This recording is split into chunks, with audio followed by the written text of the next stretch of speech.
Welcome to Queer Lodgings, the queer-led podcast about everything Tolkien. I'm Grace, and I'm here with my co-hosts, Leah and Alicia. Hey there. Hello. Thank you for joining us. Go ahead, pull up a chair, settle in with a warm drink, and get ready to open the Quick Post as we bring you some updates from the wider world of Tolkien. In this episode, we'll interview Tim and Alicia about attending ALEP, a long-expected party, and also debut our Quick Post segment, where we'll bring you news about what's going on in the world of Tolkien studies and Tolkien fandom from a progressive, queer-led lens. You had it fucking killing me.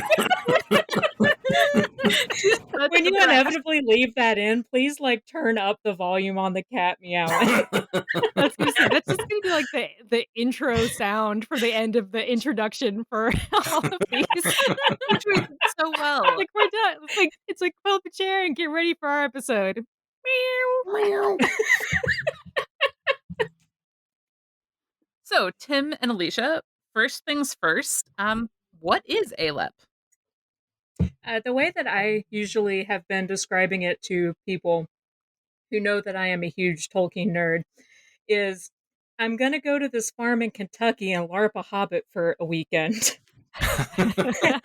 Yeah, that's kind of it. ALEP stands for a long expected party, Bilbo's long expected birthday party, and it takes place at this Shaker village in the sort of mountains of Kentucky that just looks like the Shire, basically. It has like actual buildings, not hobbit holes, but it's just this idyllic setting. It's a functional farm, so there's like goats and sheep and ducks and turkeys and all kinds of animals. And just verdant rolling hills. Yeah, so Verdant. Love that. it started in 2008 and basically spun out of the organizers attending, I believe, a Tolkien conference that they were just really disappointed in the organization of, but they met a bunch of great people there, and sort of one thing led to another. They knew of this really great setting in Kentucky and were like, what if we could have an event there? It would be perfect. It feels, very much like a Tolkien-esque kind of setting. And then they've been having them every 3 years since then. So it's not like a, annual con. It happens every 3 years in the fall. And then I think in between the last couple, they've started doing these like halfway events. So a year and a half in between each in the spring. In between two of them, they have like sort of a slightly smaller scale event that's a little bit less kind of formal, I suppose. I don't know. We haven't been to one of those before. This was our first one, and we had been told by a couple of our friends from Atlanta that have been coming to it for years that it's a lot of fun and just really kind of chill, and that they always have a great time. And so we finally went along. Actually, we were supposed to go in 2020, and then fucking 2020 happened. Right. Yeah, totally. It just kept putting off and put off and put off, and then finally they had the event that was supposed to happen in 2020 this year instead. I do want to point out before we start talking about what happened there in depth that most of the people who are ALEP regulars told us that this year in particular was kind of weird. It was kind of halfway between a halfway and a full one. Okay. Because of the uncertainty of COVID times. Okay, so I guess in terms of like attendees, or like how kind of like everybody was wearing masks and stuff. It mostly seemed to be like the programming. Okay, yeah. Yeah, it sounded like there was usually more programming than they had this time. Mm-hmm. They usually do have like sort of a scholar guest of honor kind of thing, like sort of similar to what MythCon does. Mm-hmm. But in this case, that scholar guest of honor was intended to be Michael Drought, and he pulled out at the last minute for sort of family reasons. For any of our listeners that hadn't heard, he had a tragic loss in his family of his son. Was it last year, I believe?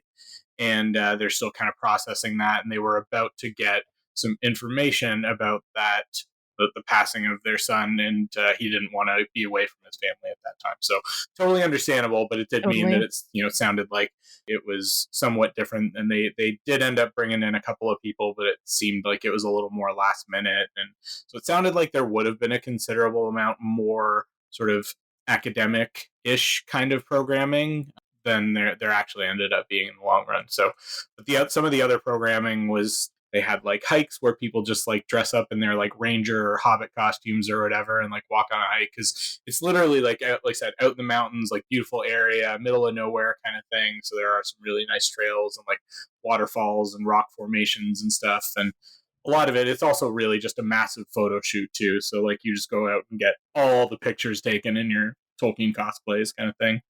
Oh, that sounds so much fun. I would love to go tramping around in the hillsides, dressed as a hobbit. That would be amazing.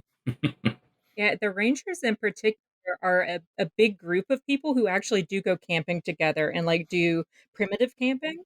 Yeah. Like in their ranger costumes with packs and stuff that like they try and get everything to look, not modern sort of thing. So like wooden carved bowls and cutlery and stuff, and like everything like lamps and stuff like that all sort of looks primitive. Tents are just like basically like pieces of canvas that are like stretched across some like wood stakes and that kind of thing. And Oh Yeah, man. they had a little ranger camp set up as an exhibit so you could go by and talk to them about their back camping or their backpacking experience. Ah, okay. Very cool. That's amazing. Yeah, that's hardcore. yeah, there's archery competition, and there were some of these people are clearly pretty serious into their archery and stuff. Like brought their own bows and arrows and everything. And the most involved that I got with things was one of our friends. If any of our listeners ever go to Dragon Con and are familiar with the elf choir that sings at the evening at Bree, or does the elves at Dragon Con at some point do like a walking into the west, where they walk from the easternmost hotel of Dragon Con to the westernmost hotel of Dragon Con, singing the music from the Fellowship of the Ring, where you see Oh, those very the cool. elves passing into the west with lanterns and stuff like that. So Kathleen is the one that organizes that, and she also like sort of heads up the choir for ALEP as well. And so it was a lot of great stuff. Like some of the stuff she writes herself. The way that ALEP was organized this year was it was Arda through the ages. So it's 3 full days. The first day was first age, second day was second age, third day was third age. And for the second age day, she did a Rings of Power medley Oh, of like the Valinor themes, and then Wandering Day, which was really nice to be able to sing in front of everybody. And she does the arrangements and stuff. that's so cool. I'm fucking sick of that song already.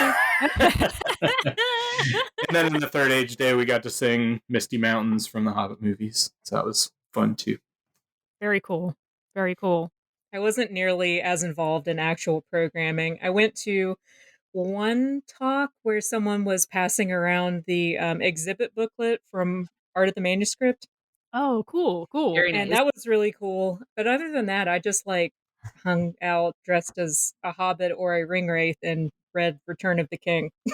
Yeah, and then besides that, it was really just kind of hang around and cosplay, or in the case of our ring race cosplays, skulk around and cosplay. It was so much fun. Yeah, a lot of people don't really seem to cosplay villains. It's really more people like just trying to, have a relaxing time Hang in and the be Shire. yeah, exactly. A lot of people aren't even cosplaying like specific characters or anything like that. They just want to be some generic background hobbit or something like that, that doesn't have to fucking go on like a, 6 month trek to Mordor or some shit, right? Like they just Lose want to their be like, fingers, yeah, exactly. I'll Yeah. just hang out in the Shire and, have 18 meals a day kind of thing. So Ah. An energy that I very much enjoy. yeah, exactly. And so we got to wear our Ring Wraith cosplays for basically only the second time since DragonCon 2019, and sort of sneak around the Shire and sneak up on people and have hobbits, take pictures with hobbits that were, Being menaced. Yeah. recoiling in fear away from us. And then after dinner one night, we hid. There's a walkway that's like totally pitch dark. We hid along that walkway and kind of like jumped out at people, scaring them on their way back in our ring wraith cosplays. That was Nice. yeah. So costuming and cosplay is a pretty big part of this, right? It was for us.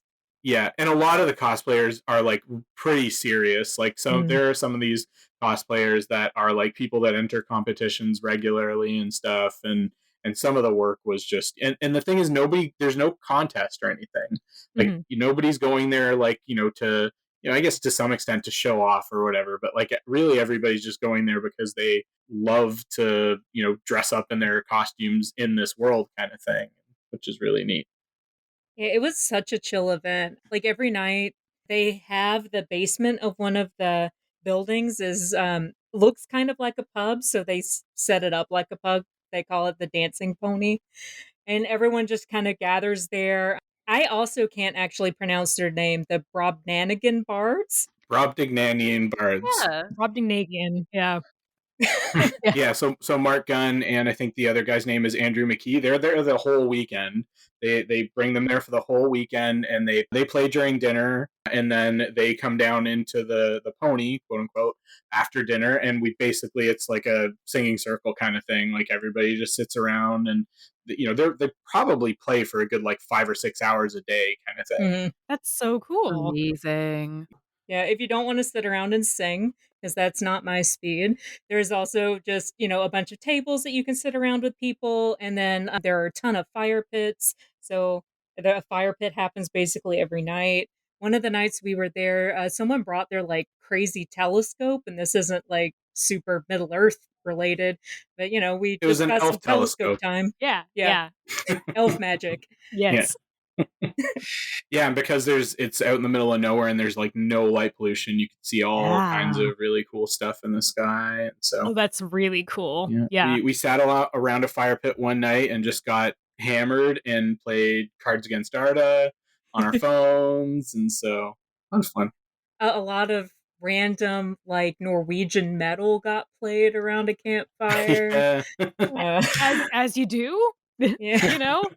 I don't know why there's so much overlap between Norwegian metal fans and Middle Earth fans, but there is. The It's whole huge. like northern Finnish and like Norwegian and Swedish, like how there's so much like metal crossover between like that sphere and the Tolkien sphere, and I'm like, I don't understand it, to be honest. I guess it's just the North mythology I influences or guess whatever, right? so. And so And Viking rampage and songs to slay to. I don't know. yeah. Ugh. So I don't even know if I had other questions in here. My cat helpfully rewrote our episode guide. Oh, good. What questions did the kitty have to ask? It was a bunch of brackets. Yeah. Oh yeah, oh yeah. I certainly can't read what questions Shouty wanted to ask of you, so I apologize to her for failing in this task. But no, one of the questions that I wanted to ask was, this is the first time you attended, correct? Yes. Yeah. Yes. So, as first-time attendees, what was something that intrigued or surprised you a lot about the event? I guess for me, it was that it was actually a way queerer event than I expected it to be. There was definitely sort of a generational divide. I would say the vast majority of the people that were there was maybe a couple people that were like under 30, but I would say maybe 95% of the people were 30 and above. Mhm. Maybe 50% of the people were like 50 or above. Does that seem accurate, Alicia? Yeah, it's a pretty similar demographic split to MythCon, which is not helpful to anyone who's not on this call right now. I would say that is pretty likely, although like my view of people under 30 is a little skewed because I talked to one of those people at length while Yes, we yeah. were there. But yeah, especially in that younger contingent, and when I say younger in this context, I mean like, the 25 to 50 kind of crowd. It Right. seemed like very heavily skewed towards queer people, like a lot of non-binary people, trans people, gay in general people. I know at least there were a couple that were like aro ace, that kind of thing too.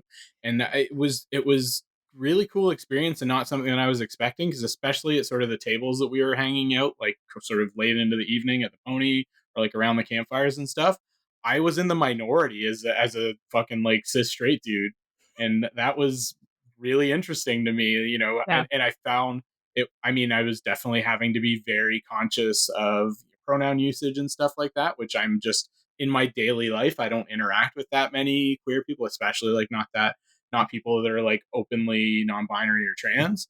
And so it was really an interesting experience for me in that respect, just having to be that conscious of it and having those experiences. And I don't know what it is about the event necessarily that, it does seem like a very welcoming group of people in general. Like they talk about, it feels a little cultish, to be honest. Like, they talk Yeah, about, like, a once little you've come culty. once, you're part of, quote unquote, the family sort of thing. The family. Well, I mean, that's actually a very queer thing, so Yeah, exactly. I was kind of waiting for the Kool-Aid to get passed around. So is being queer a cult now? Okay, I'm gonna have to might have to rethink some of this. It was really a great experience speaking as a non-binary person to be around that number of people who also are non-binary or genderqueer in some way. Yeah, Tim and I had a ton of conversations about what pronouns does this person use, and I'm like, "Shit, I don't know, just use they." yeah. It's the yeah. safest, just That's a use they. safe bet. I had a lengthy conversation with a couple of people about hormone replacement therapy, which is not at all what I thought I was gonna be discussing at a Tolkien event. Totally. It was fantastic. Like, to just really feel like fellowship with a bunch of people who are similar to me. Even though, I mean, I know a lot of those people from other events, but to have everyone all together and just being our weird little queer selves, it was great. Ah, I love that. Yeah, it's kind of a rare thing in Tolkien to encounter, especially like in in-person events. And I sort of hope that this means that this is going to become a lot less rare, especially as those quote unquote younger folks, the 20 to 50-year-olds, start aging up and kind of, becoming I don't know, the old guard of Tolkien, Mhm. I kind of hope that the demographics are changing in all sorts of areas of society, and I'm eager for it for what's going on in Tolkien for sure. Yeah, it was interesting to me. I had a thought about potentially doing like a demographic survey of different Tolkien groups because I've noticed as I've gone to more and more events, there are older queer people at Yeah, Tolkien events, and they're generally lesbians.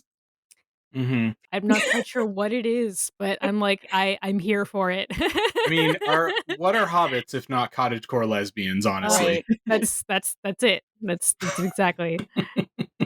Speaking of demographics as well, another thing that struck me is it is a very white event, Oh, yeah. which is probably not Yeah, surprising to anybody. There's probably less than 5% people of color kind of thing. yeah, One of the gentlemen that was part of like the ranger group was black, lovely guy. There was a woman, I think, that maybe of Filipino descent, but it was very, very white. But again, I think that's honestly, the demographic of Tolkien fans definitely does skew pretty white, but still, yeah. it would have been nice to see a little bit more representation in that respect. But take what you can get. Queer as hell is still pretty good. I saw like 3 Asian people there, True. Yeah, there were a few. and which is the highest number of Asian people I've ever seen at a Tolkien event ever, Yeah. which is That's pretty very funny. sad, Yeah, but also a little heartening, right? yeah, Yeah. It's a reminder to all of us that we have a lot of work to do to make our spaces actively welcoming instead of just passively welcoming if yeah, we're trying to hold space for everyone in Tolkien Mhm. fandom and in Middle Earth. yeah, And I will say that the experience of ALEP, like the experience of the event itself, was very good in general, and there's not much that I can say that's negative about it. It does kind of feel a little bit like it's organized on a wing and a prayer. Yeah. They give you a schedule like very last minute, and you just kind of have to know or ask somebody else like where things are. Is like, oh, where's dinner tonight? Because there's one night that they have it under, basically they set up this area on sort of a satellite area of the Shaker village to be a party tree, and it's beautiful. But like, if I didn't know that it was out there, I would have just gone to the barn where we'd eaten dinner the past 2 nights, which is also lovely, but not where dinner would have been that Yeah, night. the dinner was 2 miles away from the barn. Yeah, basically somewhere that you have to drive to. yeah. You have to work for your dinner, man. Yeah, exactly. Yeah, in terms of the programming too, because I feel like partially because Mike Trout dropped out and partially because I just get the feeling, like Tim, that it is just kind of on a wing and a prayer, most of the programming was incredibly heavily Christian. Mm, The Mm. academic program, especially, yeah, they had a couple of guys there. I'll just say names. I think it was Charlie Starr, Yep. who is a professor. I can't remember at what school. I'm vaguely familiar with his work, and I think he's more of a Lewis scholar, honestly, than he is a Tolkien scholar. Yeah. Not super surprising. And then another guy named Devin Brown, who I had not ever heard of before personally. And they were the ones that were giving I think, all of basically the academic programming. I'm famously sick to fucking death of all Jesus all the time in terms of Tolkien. Ugh, I mean, I'm right there with you. So. It made me want to volunteer the next time I go to have some, like, not overtly Christian scholarship happening. Yeah. But, like, some of the other stuff was cool. They had a bunch of costuming stuff, like, Mhm. Historical costuming in yeah. particular. Yeah. Oh, that's very cool. Yeah. Yeah, as someone who spent a year and a half hand sewing historically accurate Hobbit costumes, I appreciated that they were, that they were leaning into kind of more historical costuming. And it's one of the things that I honestly miss about Dragon Con. Dragon Con used to have in the Tolkien track a bunch of costuming content, which got me into wanting to do cosplay. Mm. And I wish that they would bring that back, but this isn't a episode about Dragon Con and its failings. I'm sure we'll have that episode at some point as well. Or episode, perhaps. Yeah. But and then the other thing, that was a little bit negative surrounding ALEP was, again, because it is an event that's happening during the pandemic, they had to make choices in terms of like what COVID mitigation measures they were going to take and stuff. I guess last year they had sort of a very small scaled back event where they did require vaccination or proof of a negative test. They didn't have that this year, but they did end up requiring masks, and the Facebook group got spicy Oh. when they said that they were going to require masks. There was a lot of people that were great and said like, yeah, that's fine. I'm not crazy about it, but I'll do it. But then there were some people that straight up said like, I'm not coming if I have to wear a mask, and whiny fucking, conservative anti-science bullshit. And that wasn't great. Yeah, keep in mind this is happening in Kentucky, and therefore Yeah. it draws a lot of locals.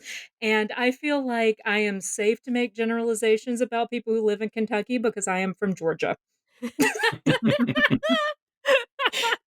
I'm not sure if it was even all conservatives. It felt like there was a little bit of that horseshoe effect, like far lefty, like hippie, crunchy hippie, like I don't Yeah. trust anything that's not quote unquote all natural kind of thing. And there was actually one dude that I know is a practicing witch, so I don't know political leanings, but I think because of that was very much into the organic, like, I don't want to take anything into my body that's not all natural kind of thing. So. Yeah. But none of that really surfaced at the actual event. I will say, there were a lot of people that were not wearing masks, even though they were required, but nobody really like made a stink about it. It was just, Yeah. you do you, I do me kind of thing. I spent a lot of time at fire pits because of that. Yeah, outside. Yeah. Yeah. Yeah. But the group that we were kind of conversing with was pretty good about it. Yeah, one of the people in the group lives with somebody who's really high risk, so we were all being as serious about that as we could be. Even when we were just hanging out inside by ourselves, one of the nights we ended up in a house because that the housing works in like individual houses and they're split Oh, into okay. little hotel rooms. So Okay. our house was rented out completely with people that we knew, mostly people that we lived near in Atlanta. And one night we spent a couple of hours in like the downstairs of our house and we were A all little still common area. yeah, we were all still wearing masks because one of those people is someone who lives with somebody who's really highly at risk, even though we were all a group of relatively careful vaccinated people. It got brought up. You don't know what I've been careful really means. Right. Mm-hmm. Everyone's level of care is different for sure. Yeah. And that was a lot of fun, and I'm looking forward to go back at some point, whether we do the halfway one or the next full one. It was so just like chill and liberating, and like I got up every morning and ate breakfast and then came back and had a nap and then woke up and put on some Ugh. cosplay and just like walked around and read a book and then took her dog out because we had to take her dog with us in my cosplay. Yeah. And then it was time for dinner. It was great. That sounds idyllic. Gordon was Juan, the Hound of Valinor, for the weekend. Yes, there you go. In his little goggles. But yeah, Oh, I will say the food as well was very hobbitish. Like it was, full sort of southern breakfast and grits and everything. Fucking biscuits and gravy. Man, I've missed that. Baked apples with oh breakfast every man. morning, and yeah, it was Oh really yeah. good. Well, I'm glad to know that events like this exist and to have it on my radar and to have it on our listeners' radar too, because I think some of the way that we manifest the hope for continued inclusion and increased inclusion in Tolkien spaces is by being able to share the successes and challenges and all that of the events that we're attending. So this is fantastic. Yeah, absolutely. So, for the next section of our episode, we're going to jump into our first Quick Post segment. So, Quick Post, as you may remember, is the name of the postal service operating in the Shire. Every few episodes, and kind of an irregular basis, but just as needed, we'll do a Quick Post segment to give you updates about the world of Tolkien and Tolkien in the world. And so, we're going to start off with kind of a hard right turn here. Oh, oh no. It's a bit of a bummer. You're gonna go to Uh, hell for that one. Yeah. just because there is some really, fucking terrible news in the realm of world politics and association with Tolkien right now. And that can be most succinctly summed up in two words, which is one person's name, and that's Georgia Maloney. Wee. Yeah. Exasperated sighs. Everyone sighs. It's great that it's been nearly 100 years and Italy's still showing its entire ass. Yeah. So, for anyone who isn't familiar with Maloney, Maloney is the newly elected prime minister of Italy. She is the head of a neo fascist party that came out of the roots of the fascist party there in Italy. Mhm. She is the most right wing person to hold this role since Benito Mussolini. And I think she would see that as a badge of honor, sadly. I believe Yeah. she Yeah. does, as does most of her family, to my understanding, because they are also involved in the party. Shocking. The reason that this relates to Tolkien is that she is a huge Tolkien fan. As are most fascists in Italy. This is true. Yeah. And this is actually something that I think a lot of folks in the wider just general Tolkien fandom don't realize that there's an organized fascist, neo-fascist movement that is taking place in, various countries, but in particular, Italy has since 1977 been running neo-fascist hobbit camps called Campo Hobbit, and this is going to sound great in this context. Children's youth fascist training camps, because those words have always worked out well in history. Yeah. Yikes on several trikes. Yes. Yeah, I It do is want to. basically indoctrination into far right and fascist ideals. It's extreme right wing, anti immigrant, anti, socialism. Deeply anti-LGBTQ. Yeah. Yeah. Yeah, Yeah, I want to point out this is not something that is new or just in the news. There have been entire academic papers written about this particular subject exactly. because Mhm. it is so important and terrifying. Yeah. It's just so hard to see what they could possibly see and identify with in Tolkien's works. But when you read into it, it's things like, having different peoples that have their own spaces and countries that are their own and that they don't interact with each other, kind of thing. They don't intermarry with each other. Yeah, Yeah. exactly. Except, when Except they when they do. do, in order to save the entire fucking world, they have to Right. Yeah. work together to do so. And then, it's a lot of like anti-globalization and anti-technology sentiments and stuff like that. It's like, oh well, Mordor and the Ring is, represents all of modern technology, and we should eschew that for simpler times. And As much as Yeah. I hate this, people say it. Tolkien's rolling over in his fucking grave. yeah, He, as you say, he definitely is not, I think, with all the other shit that people tell us that he's definitely rolling over his grave about. He definitely is for this. yeah. He Yes. absolutely is for this. Oh, because he, one, hated fascists, as evidenced by our 20-minute rant about him and Nazis in our unofficial first episode, and Yeah. two, the suggestion that perhaps the ring might be allegorical. Yeah. That would really piss him off. Let's just organize a letter writing campaign to Giorgio Maloney and her government of that letter where Tolkien talks about like how much he fucking hates Nazis. Right. So like, hey, he would not like you. Just block Uh, quote, block quote. block quote forever and ever. Oh Yeah. man. But no, for more than half a century in Italy, the fascist parties there have constructed their identity around this traditionalist, like mythic age and symbols and heroes and creation myths and all of that. And I want to point out that what they're doing in that is that they're appropriating fiction and twisting it to create a fictitious past, this modern construction of a regressive past that was more regressive than history even ever was. Yeah. And it's an entirely modern construction. Yeah. The past that never existed at all. Yeah, it's the South will rise again fucking Americans. It's, you know, the misogynists, you know, that want to go back to Pleasantville fucking 1950s America that never really existed or only really existed for upper white class men basically and nobody else in America, right?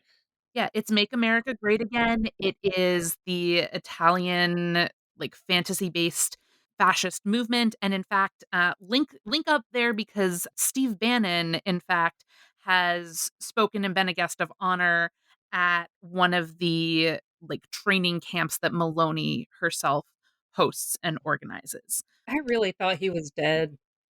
Yeah. No, we're still yikes on trikes here. From your lips to Satan's ears. Because I hadn't heard about him in a while, and the last time I saw a picture of him, he looked he looked Mitch McConnell bad, right? He's always looked that terrible. Like from the day he was born, he looked like that. But The man looks yeah. like he's actively rotting. Well, evil will age a white person like milk.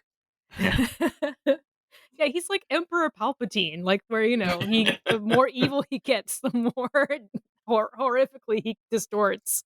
Yeah.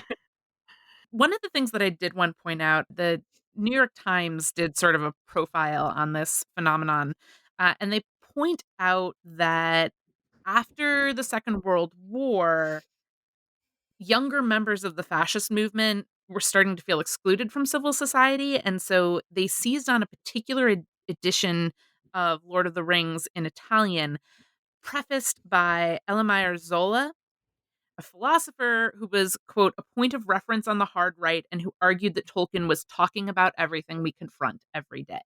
So Hmm. these are some of the talking points that are being used in this context. And Maloney actually in an interview said that Tolkien explains better than we can what conservatives believe in, which is one thing that just pisses me off.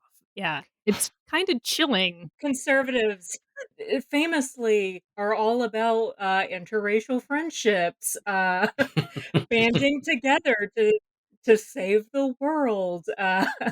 Sailing off into the west with your, bro. Right. Being aristocratic and befriending people of a lower socioeconomic status than you. Yeah. Yeah. Yeah, it's kind of chilling, I think. Another line from the very end of that article from the New York Times really, really kind of disturbs me on a deep level. It's a quote from her in the article.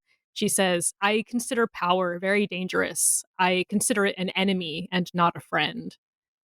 And based on what she has been doing for most of her life and now being poised to take on this position of power in Italy, I kind of have to wonder if she actually believes that, if she actually believes in what she's saying there, because her actions suggest otherwise.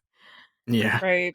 Yeah. And I will say that I think that this is maybe one of the sort of side effects, whether good or bad, of Rings of Power and all of the backlash that we've seen I don't know that all these think pieces would be getting written if Tolkien wasn't sort of at the forefront of the public conscious right now.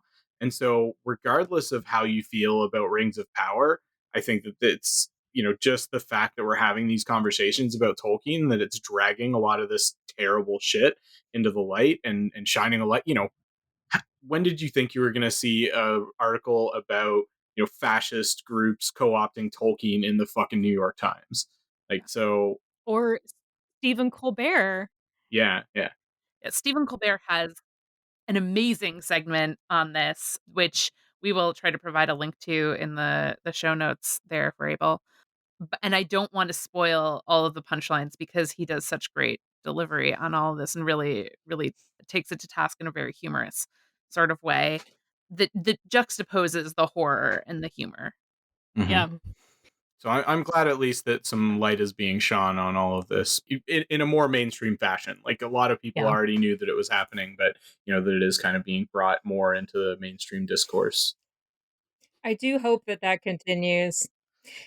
This coverage of Maloney is some of the first coverage that hasn't just been like, oh, angry fans, and has been like, oh, wait, no, we're actually tying it to a fascist movement. I hope more of that starts happening because, like, yeah, there are angry fans, but there has been this organized group of fascists using Lord of the Rings and other cultural touchstones to further push their agenda, and they have been for literal decades now.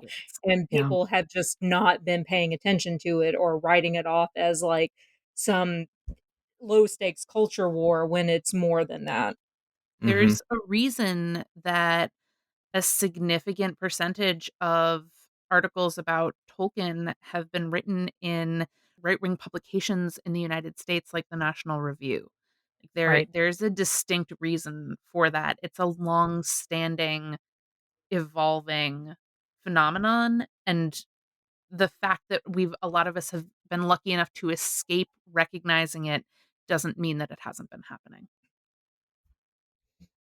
Two just really horrifying other details from this about Maloney, and then we'll move on to our next point. Just, there is a group, a musical group that is a, like, fascist folk band. Fucking hell.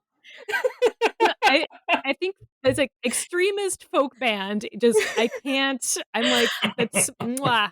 The oxymoron kiss. here, my gosh.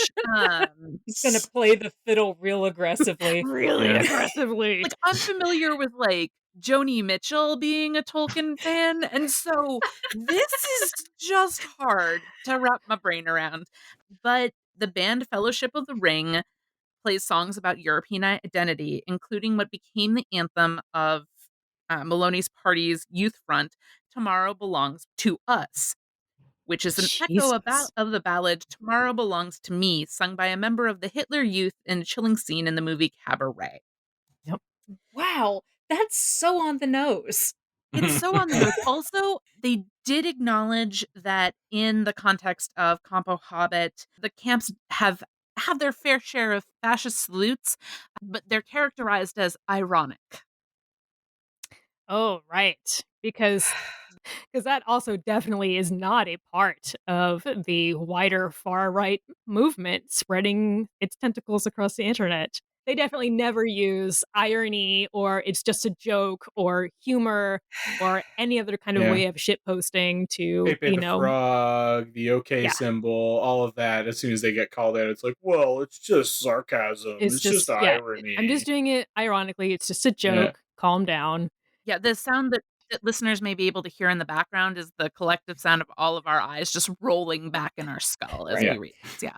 I do just want to point out, if there are any people who are currently listening to this podcast who identify with that fascist shit posting nonsense, fuck you in particular. Yes. Stop listening. I don't care.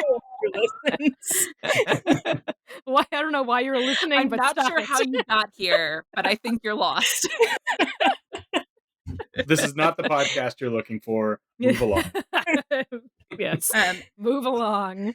The other thing is that Maloney points out that she essentially elevates Tolkien's text, or at least her interpretation of it, to the level of no longer being a secular text, but being a religious text. Oh, please tell me Yeah. she's one of those fucking canonized Tolkien chuckle fucks. That would require even more research into Maloney than I have done, and I There's gross. only so many showers you can take. I was gonna say that might be a rabbit hole that I might not want to dive down into. Yeah. Ugh. Like, these are the same people who are 100%, oh, Tolkien would hate that. I just want any of those people, if you didn't fuck off when I just told you to, be well aware Tolkien would roll over in his grave at least 5 times to hear Yeah. anyone trying to elevate his work to the status of a religious text. Primarily, I'm basing that on his dislike of Lewis's proselytization because he didn't think that lay people should have any say in religion at all because he was incredibly Catholic. Yeah, get the fuck off with that. Yeah, he was very careful to remove overt religious reference from his text as often as he caught it. Certainly, he might have believed in themes and what have you, but he was very, very careful about this and very upfront about this in his letters. So, whew, folks. Yeah. God, I got way more heated about this than I was expecting. Hey man, if you're not flames on the side of your face Yeah. about fascists, then I don't know why you're here. You're not paying attention. You're not paying attention. That's right. So, Well, shifting gears just over across the Atlantic, coming back over here to America again, link up with Mr. Bannon having an overlap with this. But this is a more, I think, hopeful news item, and that is that there's a podcast that at least some of us among the hosts have been listening to and really enjoying. It's the American Id podcast, hosted by Danny Holtz and Craig Franzen. They've started their debut series by looking at Tolkien and the Rings of Power, the backlash around it, and contextualizing that over a series of researched, nuanced, in-depth episodes where they explore the efforts of the American extremist right wing to purify, quote unquote, Middle Earth and to purify Tolkien for their ideological purposes, how that's unfolded over the last 6 decades.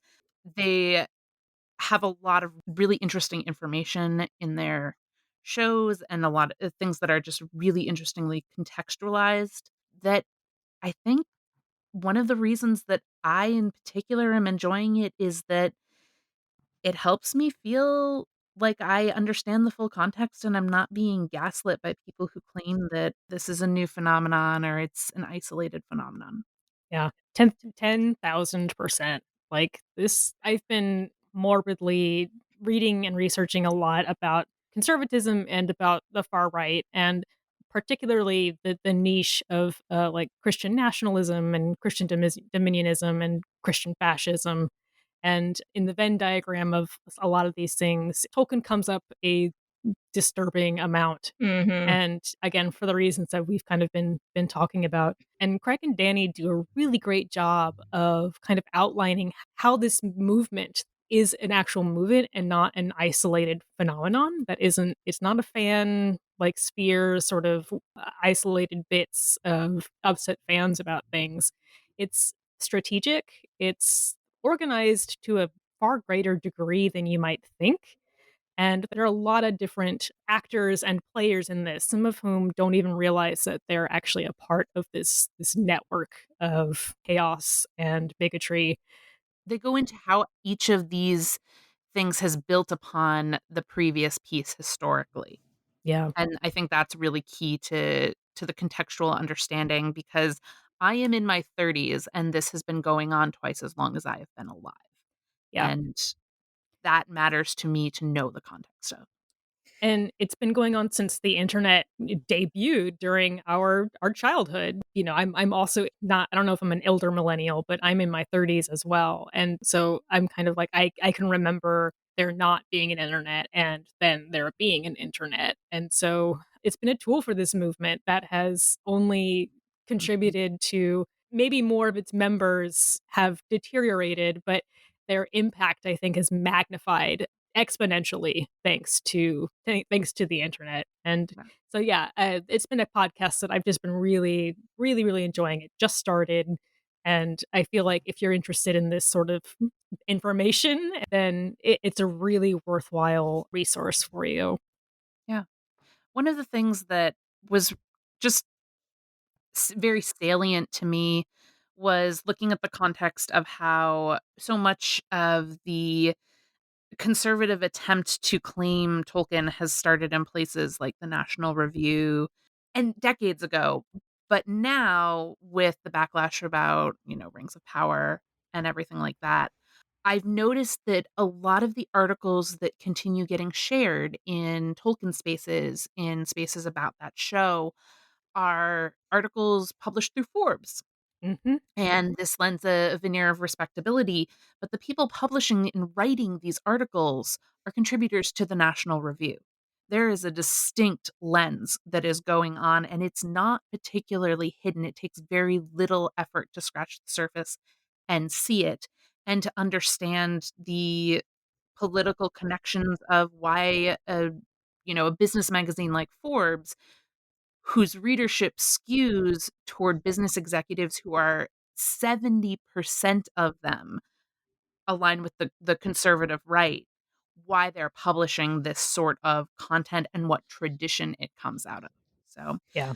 I haven't actually been listening to this podcast, but I'm just going to jump in to vouch for Craig and Danny as people and as scholars. I have been to numerous conferences at this point where Craig has been presenting his research, and it's all incredibly well founded and it's good shit. And I'm assuming if he takes half of what he's putting into his scholarship into this podcast, it has also got to be incredible. Yeah, I've been a fan of Craig since I think I saw him on probably one of those panels that you have mentioned before, and so yeah, I was super excited to learn that he and Danny were coming out with this podcast because I think it really is a chance for that research to reach an even wider audience than he's been able to before. yeah. And it needs to. And I am so thankful that he is willing to take on the actual physical risk of releasing this research into the greater public. Yeah. It's really important stuff. It's dark and it's kind of terrifying. I'm one of those who's like I like to have knowledge as kind of a inoculation, I guess, against some of this really dark stuff. And so the more I know, the more I feel like I'm able to point out when it appears in my sphere. And unfortunately with the show, it's been appearing a lot more. So we've been encountering numerous books with numerous takes on on Tolkien, many of which would probably be recognized and favored by Georgia Maloney. Yeah. Just on Yeah. that related note, news item, there's apparently a television show airing in the Tolkien space. You may have heard of it. What? What are you talking about? I've missed this entirely. In an actual connection to our previous topic, the space of Tolkien scholarship and research, we wanted to highlight a particular review of a book that has come out in recent months on the topic. The title of the book is Tolkien, Race and Racism in Middle Earth by Robert Stewart. And here I will just distinctly note that what we're centering is Demetra Feeney's review of that book, which she did just release. It's a beautiful 8-page review. Demetra Feeney's a fucking boss. Yeah. Yes. In Journal of Tolkien Research. Yes. And Yeah. this review is like mwah, like chef's kiss, masterful annihilation. The knife work on this academic evisceration Oh, is just particularly beautiful. ugh. She disassembles this book with surgical precision. Yeah, I just want to give some context for people who don't have it. Demetra Feeney in 2008 wrote a book called Tolkien, Race and Cultural History. We've mentioned it before because it is like a foundational book in Tolkien studies. It was the first monograph written about Tolkien and racism, and it started a swell of scholarship that has followed it.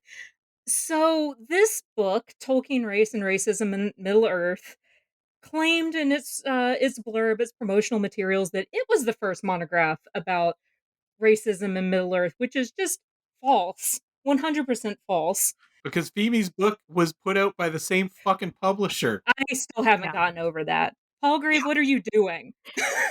Yeah, what the fuck are you doing over there? Now, for anyone who does want to do a deep dive on their own into this particular book, you can buy it new or used for $121.39. Or you Jesus. can get Dimitra Feme's book, which is so much better and only like $20. Yeah. And actually support, instead of supporting a white man who has never published in Tolkien studies before. We'll get back to that one. Yeah, who thought that he needed to wade into the fray and put up a defense of Tolkien and his racism. You can actually support a very well-known and wonderful scholar, Dimitra Femi. Yeah, the book apparently should not have been called Tolkien, Race and Racism in Middle Earth, but more Tolkien, man of his time, was definitely not racist in any way, shape, or form. Yeah. That's the accurate Yeah, title. that's the real title. So, like, I have a personal beef with scholars outside of Tolkien studies who dip into Tolkien studies to publish something, having not engaged with the field at all. And it's something that happens all the fucking time with Tolkien studies. We're a very small, very insular field. I have been chastised for saying that because there are a few hundred people who work in Tolkien studies, but that's tiny. When you Yeah. take into consideration the thousands of people who studied Shakespeare, etc. Right. A lot of us know each other.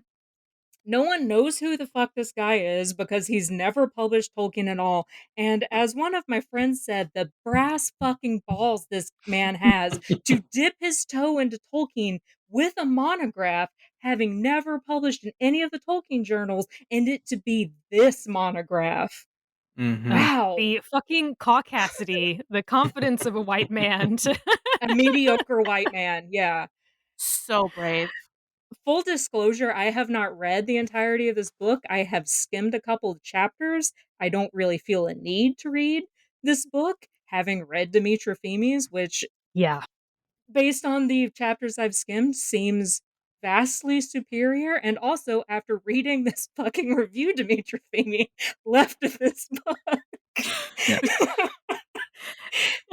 Yeah, if anybody had an inkling of an idea to pick up this book and add it to their library, I strongly recommend that you check out Professor Take Femi's. that $120, Yeah. buy Dimitra Femi's book, buy her Audible course that she Yeah. has on Audible right now about yeah, J.R.R. yeah. Tolkien, and then pick up a couple copies for some of your friends who could use a good read also. Like, Yeah. money much better spent.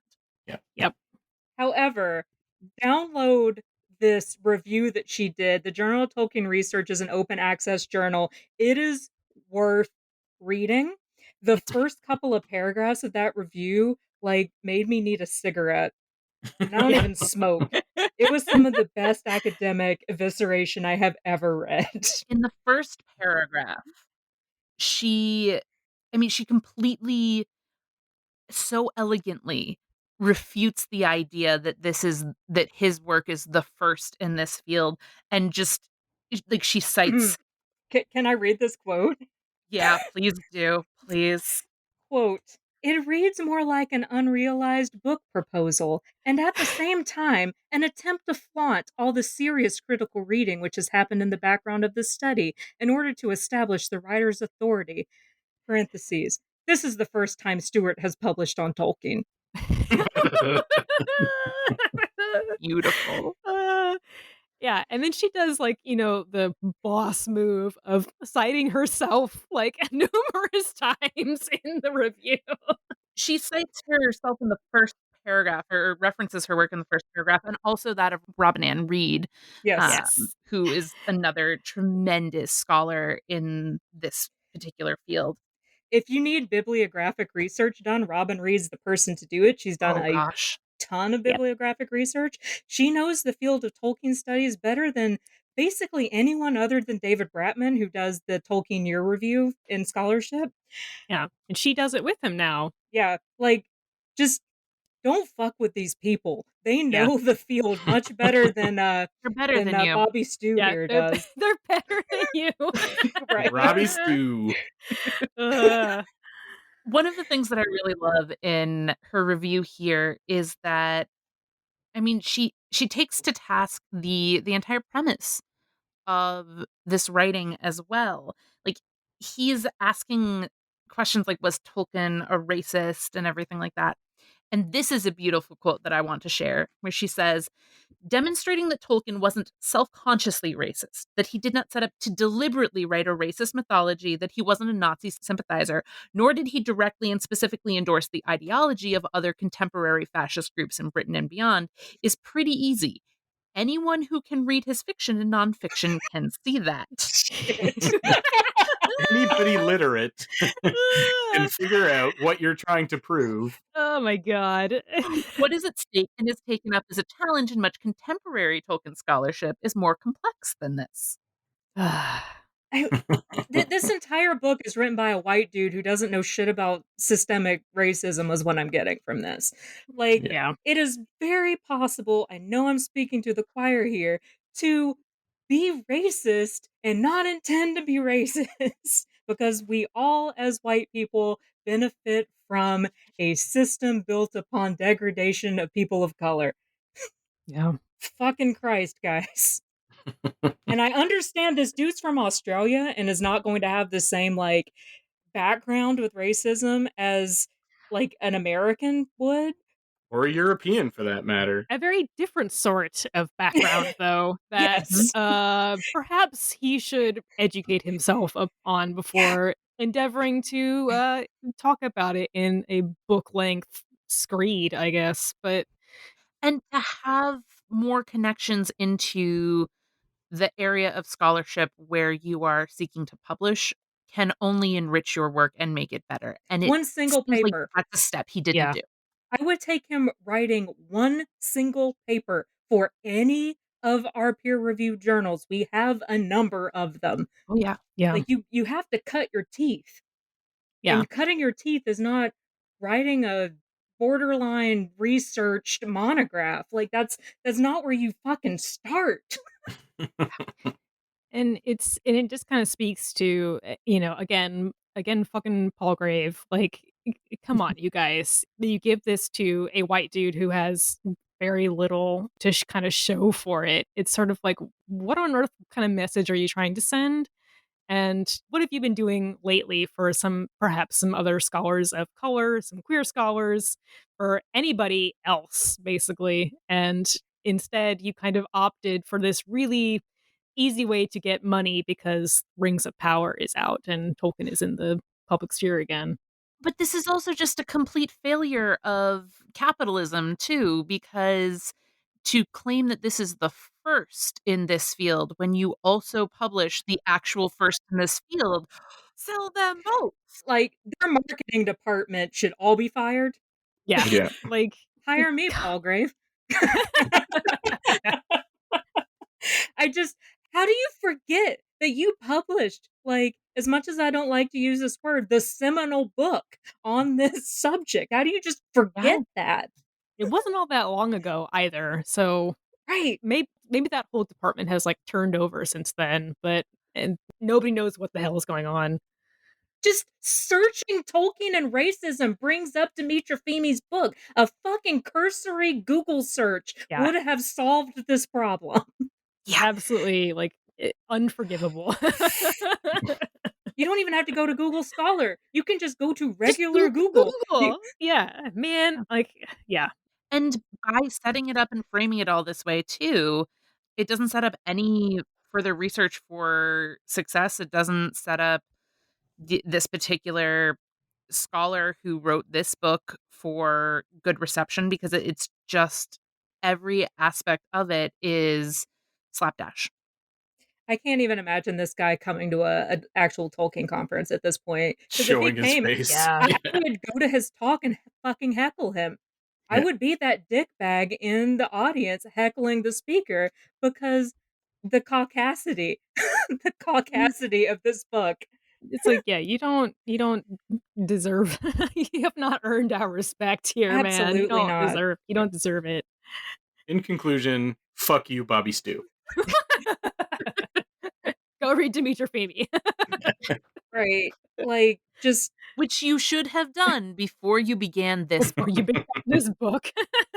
like, okay, so to be 100% fair to this guy, he actually does cite Dimitra Femi in his work. It just seems like he didn't actually, I don't know, absorb what it was she was talking about.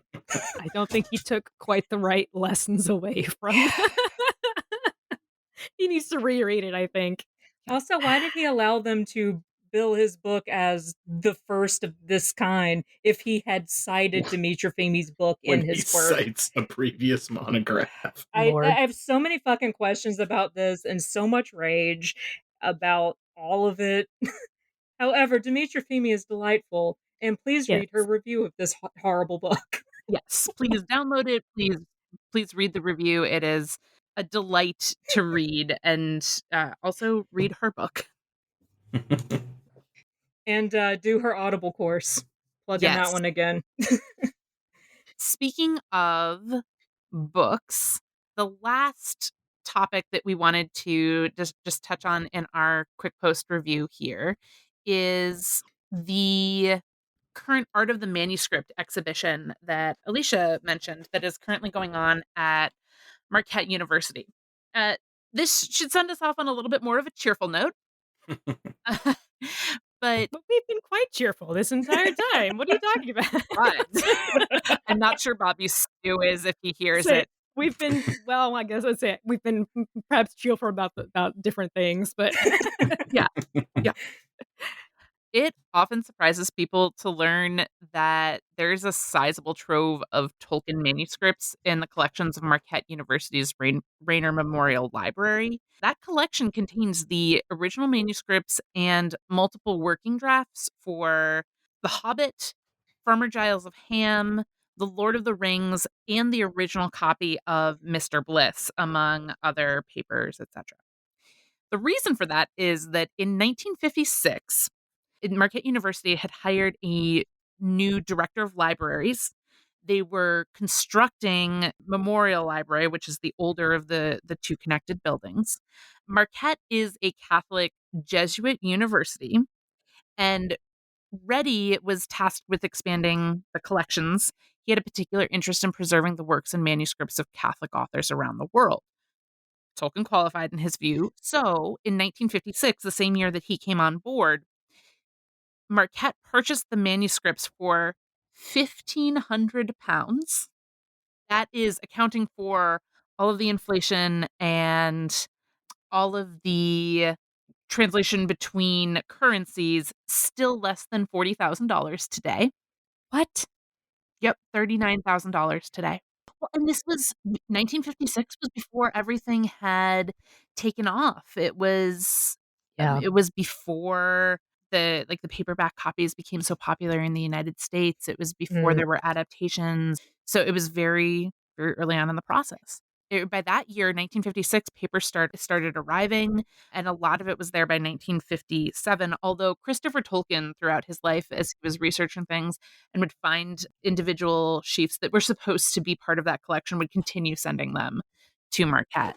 Most of the rest of Tolkien's papers and a lot of ephemera are held by the Bodleian Library in Oxford. Some of those items are currently on loan to Marquette for the Art of the Manuscript exhibit, which is going on there at the Haggerty Museum of Art on the Marquette University campus. And full disclosure, I have been. It is amazing. Oh my gosh. Uh, So jealous. especially if you're a nerd. I'm not sure that my 12-year-old nephew would be excited on the same level, but I was very excited. They offer 3 time slots every day for admission. It's a $10 ticket for adults with some discounts available for different things. The exhibit runs until the 23rd of December, so it's still going for a couple of months here. And I would honestly go back again and again and again, just to be able to look at all of the artwork. They have some of the pages of the Book of Marzabul and Oh, different things that are annotated with his handwriting, drafts where Strider is still named Trotter.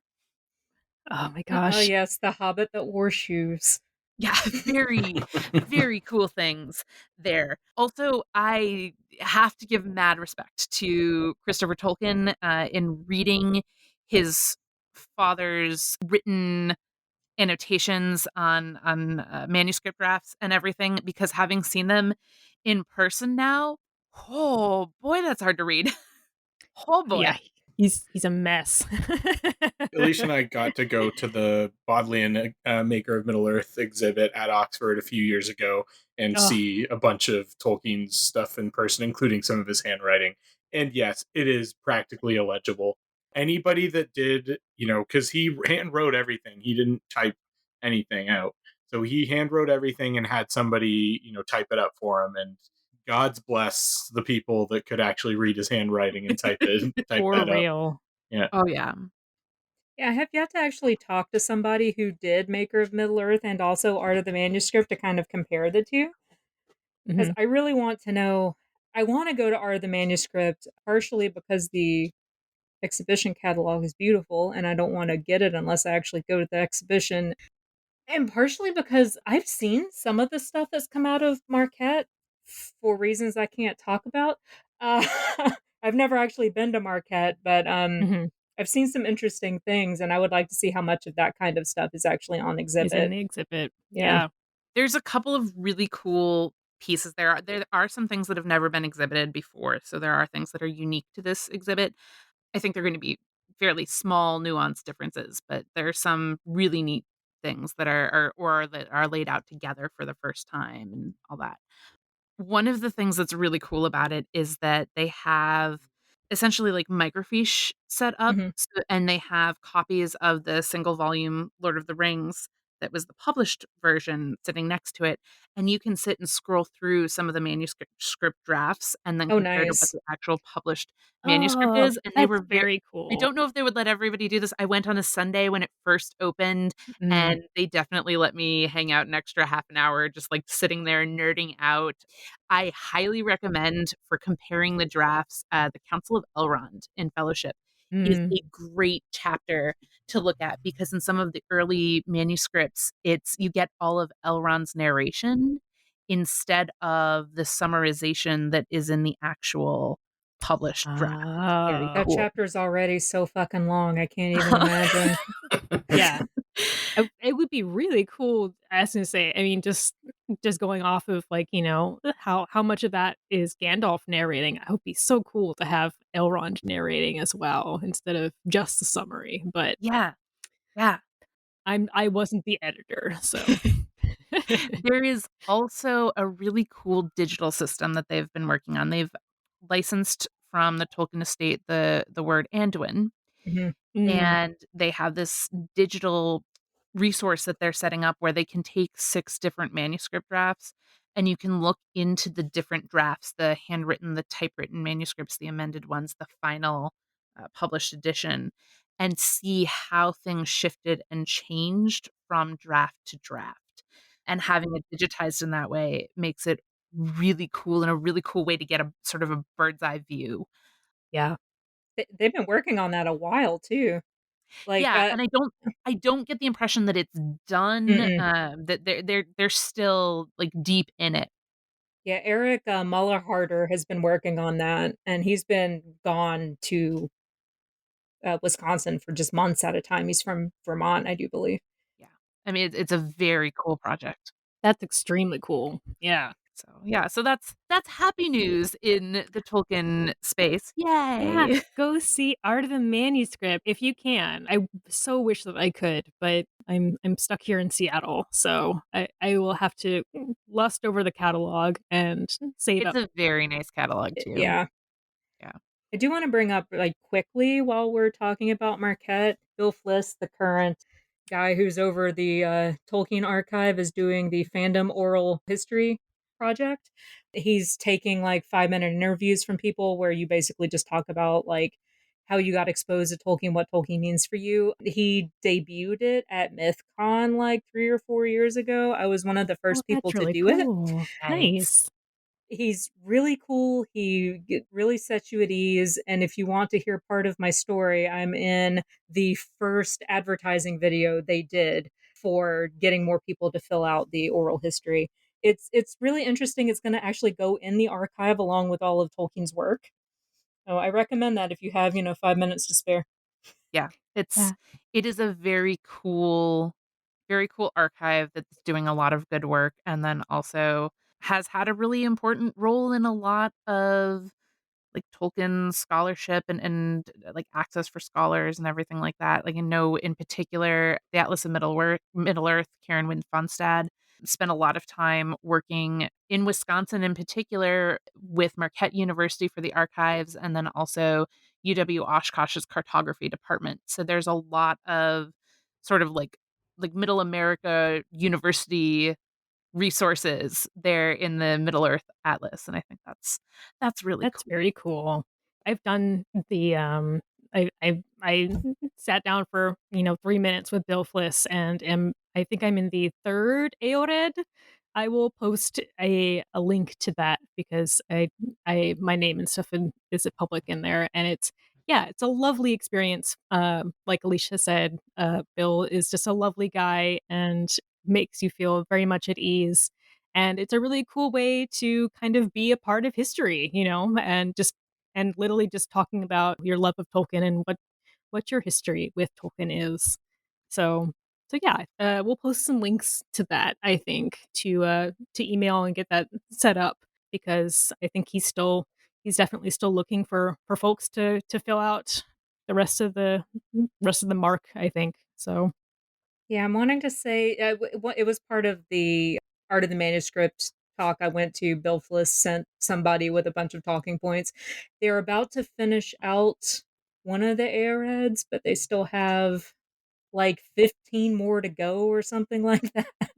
There's definitely room. There's definitely room. So yeah, so come and join and tell your story. Right. And if you want to be able to catch those links and everything, come find us on social media and connect to us. Like the podcast, share the podcast. Alicia, where can the folks find us? Yeah, so you can find us on Apple Podcasts, Google Podcasts, or Spotify. You can also stream our episodes directly on Zencaster, which is zencaster.com/queer lodgings, a Tolkien podcast with hyphens between all those. Like Grace said, leave us a rating. Please like, share, and subscribe. You can find us on Facebook at Queer Lodgings, Twitter at queer_lodgings, and you can also send us an email at queerlodgingspodcast@gmail.com. I can take a breath now. Excellent. Cool. Good job, folks. Our Yeah. light, just like news and reports episode that was going to be a bit of a short episode. I think we've come in under 2 hours. Fab. Jesus Christ, we can't record for less than an hour, apparently. We're very bad at Yeah. this. Yeah. Yeah. Thanks for listening, and we'll see you next time. Bye, guys.